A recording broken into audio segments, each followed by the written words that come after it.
ஒரு அழகான குளத்தின் அருகே ஒரு வாத்தும் ஒரு அன்னமும் வசித்தன.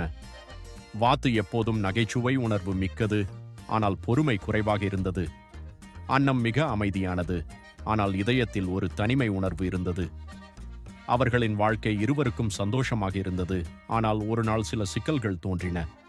அந்த குளத்திற்கு அருகிலுள்ள மனிதர்கள் தங்களின் குப்பைகளை குளத்தில் வீசத் தொடங்கினர். குளத்தின் நீர் மாசு அடைந்து தங்கள் உணவிற்கான மீன்கள் மற்றும் தாவரங்கள் குறைய ஆரம்பித்தன.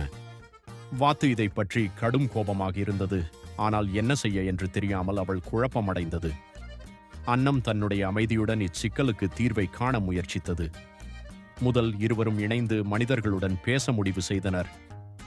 வாத்து தனது கோபத்தை தவிர்த்து அன்னத்தின் சாந்தமான அணுகுமுறையை பயன்படுத்தி மனிதர்களிடம் நன்றியுடன் பேசின.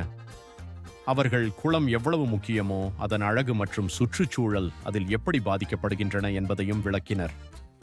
புதிய பிரச்சனை வந்தது. மனிதர்கள் சில நேரம் நின்று கேட்டபோதிலும் சிலர் கவனிக்கவில்லை. அப்பொழுது வாத்தும் அன்னமும் மற்ற குளத்தின் நண்பர்களை சந்திக்க முடிவு செய்தனர்.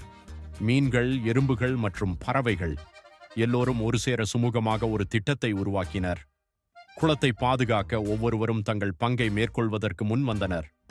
ஒரு நாள் அன்னம் தனது நீர்ப்பறவை நடனத்தை காட்சி செய்தது. அதை காண பல மனிதர்கள் குளத்துக்கு வந்தனர். வாத்தும் அன்னமும் தங்கள் பிரச்சினைகள் பற்றிய கருத்துக்களை விருந்தினர்களுடன் பகிர்ந்தனர். அவர்களுக்கு பின் மனிதர்கள் உறுதியாக இணைந்தனர். குளத்தை சுத்தமாக வைத்துக் கொள்வதற்கு உறுதி கூறினர். நாட்கள் கடந்து சென்றபோது குளத்தின் நீர் மீண்டும் தூய்மையாகியது. வாத்தும் அன்னமும் மனிதர்களுக்கும் மற்ற உயிரினங்களுக்கும் இணைந்து சிறந்த வாழ்க்கையை அமைத்தனர். அவர்கள் உணர்ந்தது ஒற்றுமை மற்றும் பொறுமையுடன் எந்த சிக்கலுக்கும் தீர்வு காண முடியும் என்பதேயாகும். இப்போது குளம் மீண்டும் அமைதியாகவும் அழகாகவும் உள்ளது. வாத்தும் அன்னமும் சமாதானமாக வாழ்ந்து சுற்றுச்சூழலை பாதுகாப்பதில் மகிழ்ச்சி அடைகின்றனர்.